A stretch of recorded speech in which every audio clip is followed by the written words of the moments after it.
Good day, my people. This is your village boy reaching out to you live from the Village Boy Academy.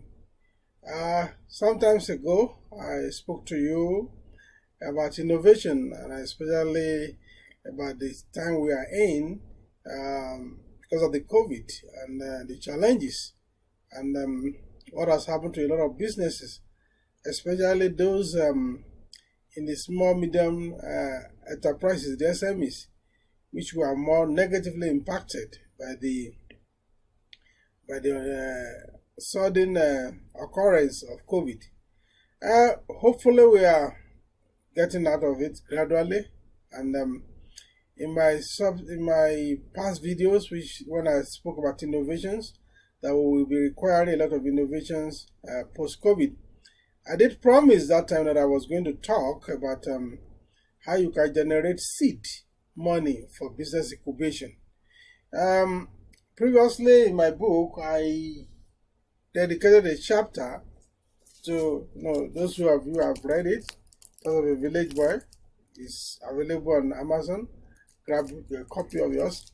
I discussed the issue about idea versus money, and in that short and brief idea, a brief explanation, I tried to say that idea will always trump money.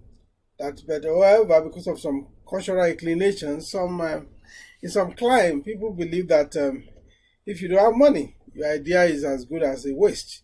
I humbly disagree with that notion.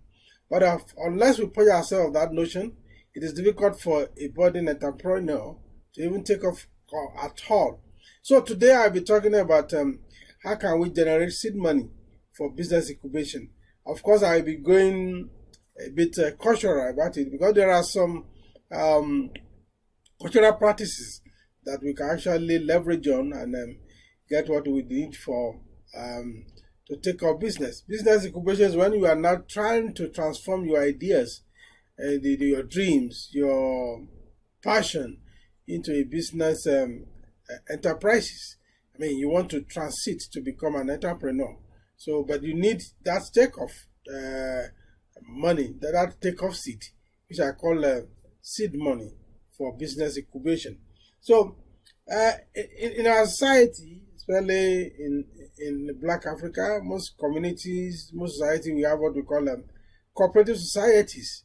And these cooperative societies, what do? Basically, they contribute money and take in turn. Some come to to borrow from the money. They pay some interest, which is usually very lower than the banking interest, and they go back. And unfortunately, we use that money for festivals. We use that money to bury our dead ones who are long gone. We use that money to buy a family uniform, popular call, HIB. We use that money for all kind of things that are not business related.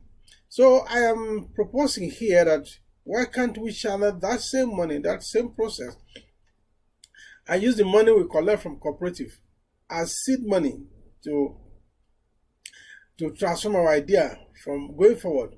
Remember, most of the time, if you are just coming with a new idea or you are just starting a new business, the bank will declare you unbankable because they have no track record about you. I will talk about how you can become bankable in a bit. So, cooperative contribution you are making, they have their rules, they have their bylaws, they have their regulations.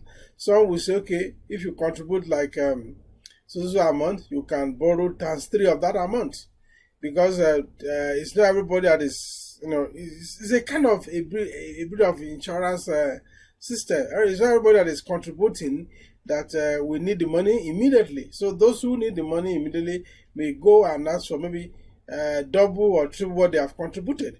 And of course, there is attached interest indeed, which is very minimal compared with usually legal lending rate and all that. So, and because it's, you are both a contributor, you are a shareholders, you are part of the system. So why not plan? You have an idea and you start join a cooperative society and start contributing money. And when you have contributed to it for a while, you can now ask for a loan which is I will call a soft loan from the Cooperative Society. You can now use that loan to start off your business, as it were. Another traditional method is contribution, which is a bit less organized than the Cooperative Society. Usually, people contribute money for 31 days, in an average month, that is 31 days. And at the end of the 31 days, you collect for 30 days, meaning that the collector takes 1 day as the interest for safekeeping your money. So you can also use that, but that one may be a little slower than the Cooperative Society. But when you don't have a choice, you can do that. Just like the same way some people, if you are lucky or you are fortunate, you can get soft loan from family members, from friends to start your business from the ground. We should not be discouraged by finances when we have a good and beautiful ideas, to start off a business. Remember, in the innovation class, I said innovation is not necessarily when you are building something very gigantic. It could even be something that you want to improve a particular process. It could be something that a need you have identified in the neighborhood, and you want to meet that need. Like I said in my book, business that is not problem solving, it's not a business. So your business is about you have an idea how to solve a particular problem. Then you have this challenge of taking it up because you don't have the requisite finances. Try Cooperative Society, try personal contribution, the one you collect at the end of the month, and all that. Then there are those other ones that it's also contribute among workers, in which case you take time to collect. Maybe you have it could have about like 6 month duration. Maybe you want to collect in January, somebody collects in February and all that. So sometimes we make this contribution because we want to do a big purchase, which is not bad in itself. You want to buy a deep freezer, you want to buy a car, you want to buy a generator. All those ones are good. But why not think twice? Why not use that money to start your business? Who knows? The business, if it's rewarding, you'll be able to buy all those things that you require, to buy eventually. So then, of course, when you start a business, when your business become a bit scalable, then you can now think you can become a bit more bankable. But there are certain conditions that we make it to become bankable. So one, the bank must have seen your transactions. Usually, especially when money go through the bank in and out. Some businesses ignorantly will say, "Oh, I don't want to taking my money to bank not yet because the bank will be deducting some charges and all that." Those are part of the business costs that you have to incur to grow. If you want to grow from where you are now to where you wanted to be, then there are some costs to pay.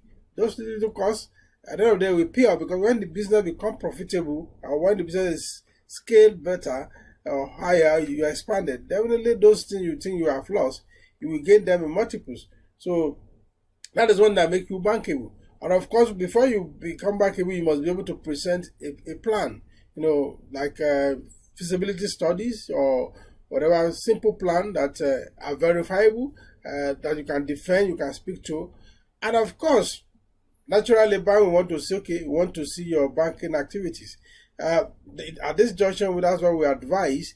If you are running your own business, separate your own bank account from business account, so that whatever comes to the business, it goes to the business bank account. Even if you are going to withdraw for personal use, then you have to withdraw from the business account, not that you just you take part of the sales proceed and take it to your personal bank.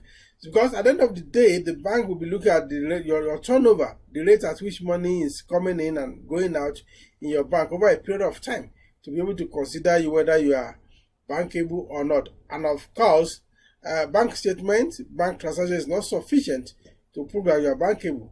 Your plan is not sufficient to prove that you are bankable. You must have adequate record. I keep almost in every video I've been emphasizing this. Keep adequate financial records.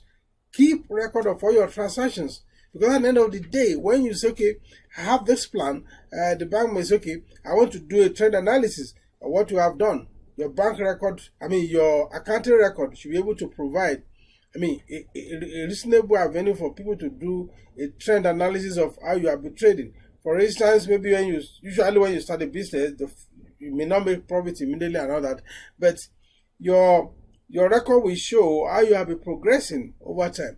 And that progression could eventually qualify you for bank loan or bank facilities. And of course, there are some developmental banks also that charge lesser than commercial bank.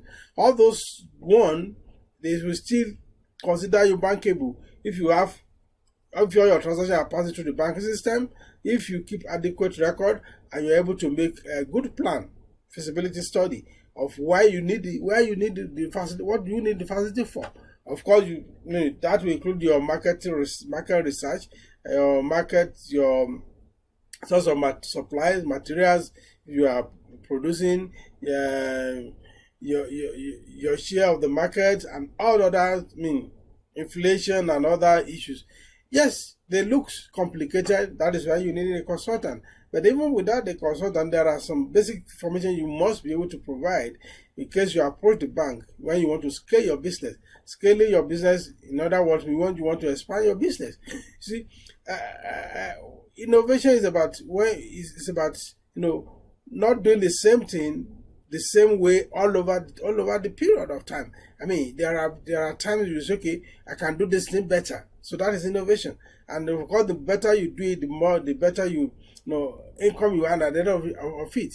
So basically, you can use this approach, but the first approach is like, because of paucity of funds, it will be difficult to approach the bank when your business is not yet established. For the seed money can come from friends, relations. Sometimes it does, but scarcely these days. But when you start putting money in your cooperative society, or you do your contribution, either where you have a central person that comes to do the contribution, or you do contribution among yourself at workplace, or in the neighborhood, or in your religious group and all that. And when it is your turn, when you collect that money, rather use that money for consumption. Divert that money as incubating money for your business, and you'll be glad you did. So you will now be able to take off. And of course, you continue to pay. You will continue to contribute to the corporate society as well, so that other will also benefit. So those are the kind of thing. This will help you at least to take off to the point that now you become bankable. When you become bankable, remember I said, have good records. Make sure that all your transactions go through the bank. Yes, you pay some cost for doing that, but it's all right. It's okay. It doesn't hurt at the end of the day, because whatever you are paying, you will gain it at the end of the day. Then make sure that you have good plan, feasibility study. Have good plan.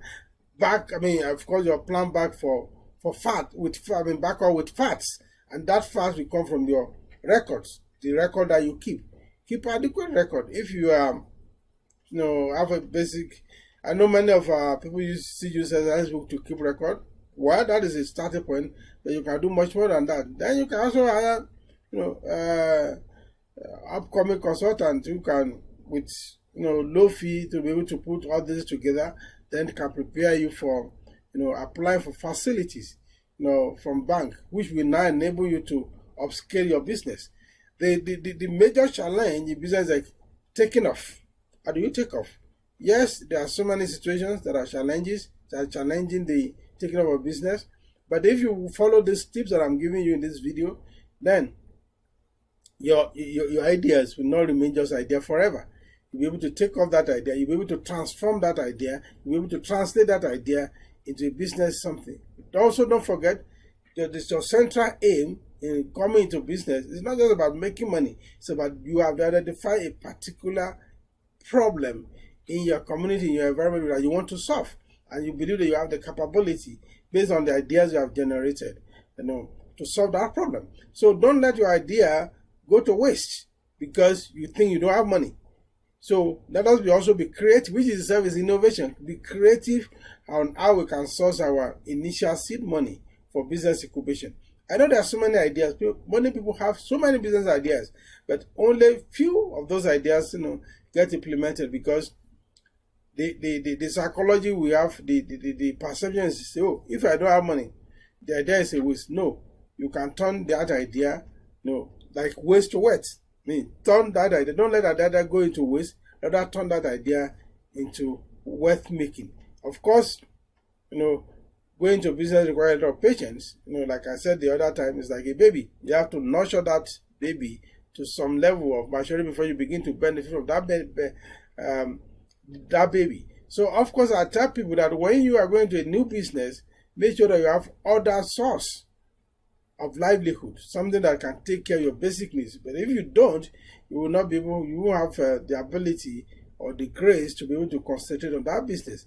And whatever seed money you bring into it, it might go to waste. So pay attention to these tips. And of course, if you want real consultancy, you can reach out to us.